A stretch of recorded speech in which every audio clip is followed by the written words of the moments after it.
Hey, wait a minute. You mean after last week's episode about honesty, you're still going around with that mask on? Oh, we need to talk. Hey, this is Todd. Welcome to the Thrive Singles Podcast. Whether you're single again or still single, stop hating being single and learn to thrive.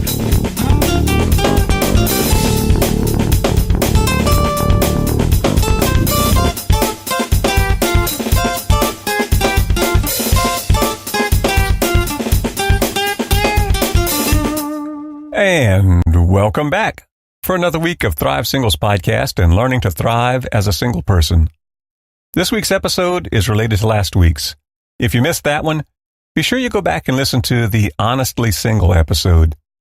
This week, I'm talking about masks, the popular but harmful masks that single people wear. Whether on Facebook, Twitter, Tinder, Instagram, OkCupid, or dozens of other social and dating apps, you have ample opportunity to craft pretty much any image of yourself you think people will find attractive. You can put on any mask or as many virtual masks as you can imagine. But is that really the best way to attract a soulmate? Can that lead to a lifetime marriage?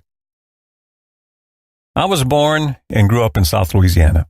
Here, Mardi Gras is not just an event, it's a phenomenon.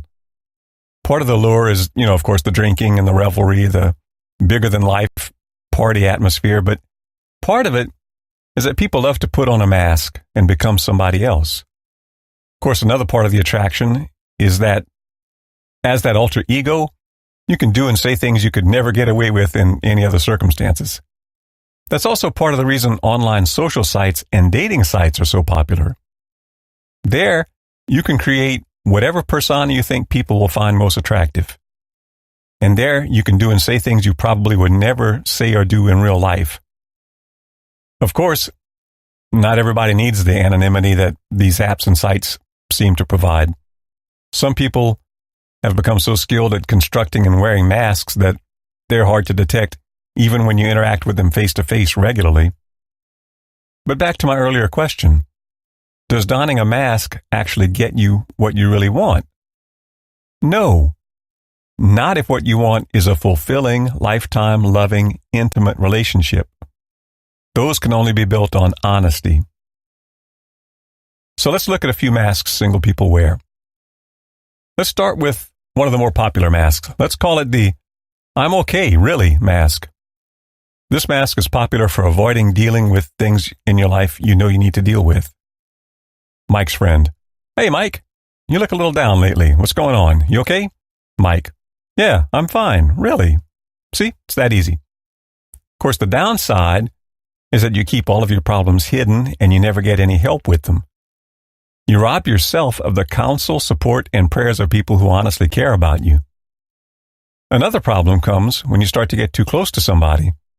Eventually, they realize that you're not fine and that you're lying to them. At that point, they may or may not be inclined to help you deal with whatever your issues are. Why complicate yet another relationship with this mask? It's so much better to be honest with people right from the start. That's how the best relationships get formed. The next mask is a favorite of long-term singles. Let's call it the "I don't want to get married" mask. It can be kind of a sour grapes thing. Marriage is too much of a hassle. I see too many bad marriages. Why risk getting hurt again? Now, that doesn't mean everyone who says they don't want to get married is lying. Some people honestly don't want to get married. Some people love being alone. Some people have no sex drive or a minimal sex drive.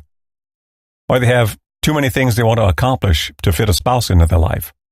There's nothing wrong with that. If that's you, more power to you. Ignore this section and thrive on. But those people are a tiny minority. Most people are just wearing an "I don't want to get married" mask. People who've given up and stopped trying like to wear this mask. So do divorcees and people who've gone through a series of dead-end relationships. How about this one? Have you ever caught someone wearing the "I don't care what people think" mask? They're quick to fall back on that phrase, but their actions show they really do care what people think, a lot. Here again, Not everybody who utters that phrase is wearing a mask. There are a few people out there who genuinely don't care about what people think. Some, through years of personal growth, have learned not to let their actions be dictated by the opinions of others. To others, not caring what people think comes naturally. They're nonconformist by nature. But most people who say they don't care are just wearing a mask. A lot of times they wear it because they feel incapable of ever meeting the expectations of society or themselves. So they just justify and give up. It's a cop-out. It's used when people don't feel like exerting any more energy on looking better, dressing better, learning new things, being more likable, being more polite, or whatever behavior it is that makes them less attractive.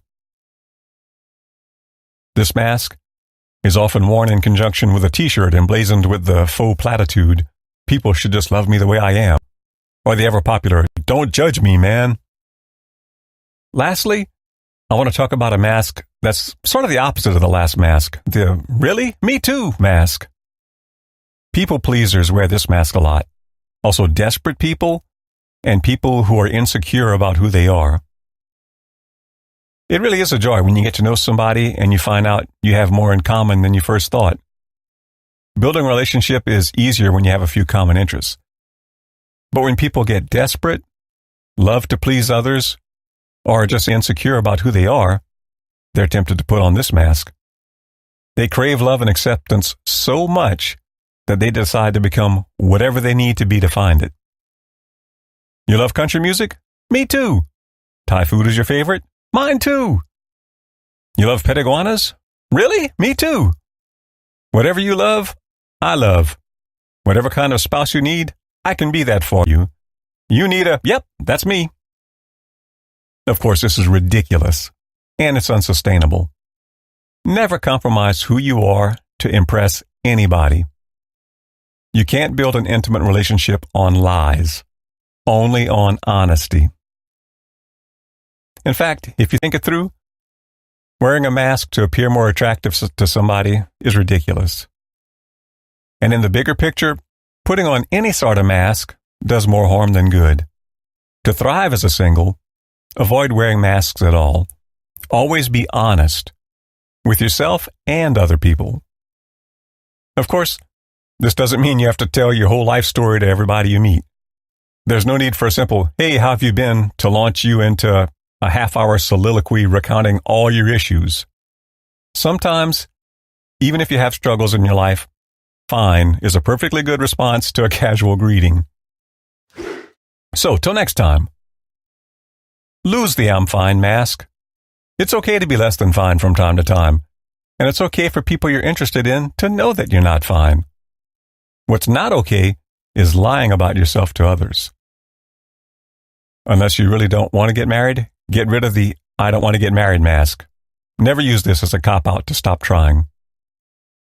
Some people are healthy enough to really not care about the opinions of others. I hope you're there, or I hope you learn to get there. If you're not there, take off that silly, ill-fitting, "I don't care what people think" mask. It looks ridiculous on you. And lastly, ditch the "Me Too" mask. It smacks of desperation, dysfunction, and poor self-image. And as always, till next week, thrive on. I hope you enjoyed this week's podcast. See you next week. Till then, be sure to subscribe and go check out my extensive archive of past posts at thrivesingles.com. And thrive on. Whoa, thrive. Yeah, come alive. There's more to life. You gotta grow, you gotta thrive. Whoa, whoa, you gotta thrive. There's more to life than to just survive. You gotta grow, you gotta thrive.